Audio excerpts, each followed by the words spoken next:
Penjelasan Rasulullah Shallallahu Alaihi Wasallam tentang manusia bangkrut di akhirat. Kebangkrutan tidak hanya dialami manusia ketika masih hidup di dunia, tetapi juga bakal dihadapi manusia saat mereka di akhirat. Riwayat tentang kebangkrutan manusia di akhirat dijelaskan oleh Nabi Muhammad Shallallahu Alaihi Wasallam ketika Rasulullah sedang duduk bersantai bersama para sahabat. Tiba-tiba beliau menyampaikan satu pertanyaan singkat pada mereka. Pertanyaan itu disampaikan dalam suasana kekeluargaan. Sahabat yang satu dengan yang lain nampak bergaul dengan akrab. Demikian juga dengan Nabi yang amat dicintainya.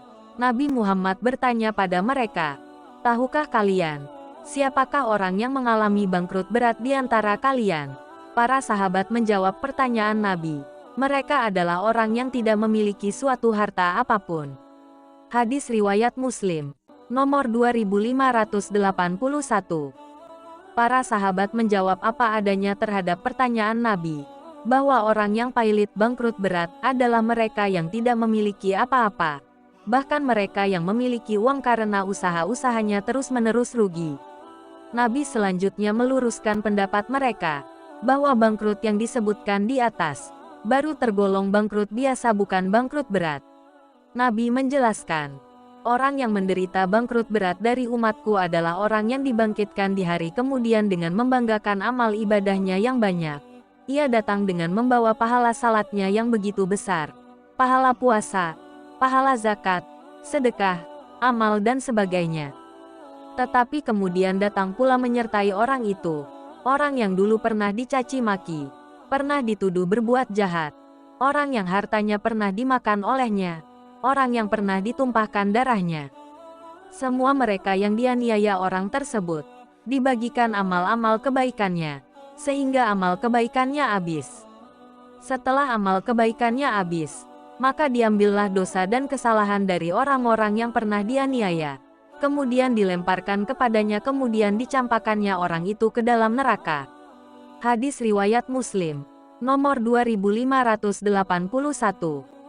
Beberapa rombongan orang-orang yang pernah dianiaya menuntut segala perbuatan yang tercela dari penderita bangkrut itu.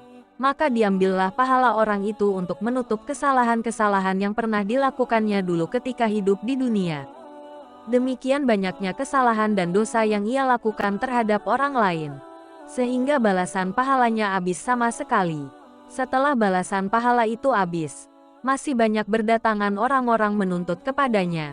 Akan tetapi karena kebaikan orang itu telah sirna, maka ia tidak dapat lagi menutupi kesalahan-kesalahannya. Nasib penderita bangkrut berat itu amat celaka. Orang-orang yang ia aniaya akhirnya menimpakan dosa perbuatan buruknya kepada orang itu. Dengan demikian pahala kebaikannya tidak tersisa sedikit pun, sedang keburukannya terus semakin bertumpuk. Selain dosanya sendiri ditimpakan padanya, juga dosa orang lain yang pernah disakitinya dahulu. Orang itu akhirnya tercampakkan dalam kehidupan yang amat hina dan azab yang menyakitkan di akhirat. Hadis Nabi di atas memperingatkan manusia semua agar terus melakukan koreksi diri, karena sering sekali manusia lalai. Seseorang begitu mudah mengoreksi dan mencari kesalahan serta dosa orang lain, tetapi tidak pernah mencari kekurangan pada diri sendiri. Manusia sering membanggakan demikian banyak ibadah dan amal yang kita lakukan. Tanpa sadar mereka juga melakukan berbagai macam dosa dan kesalahan.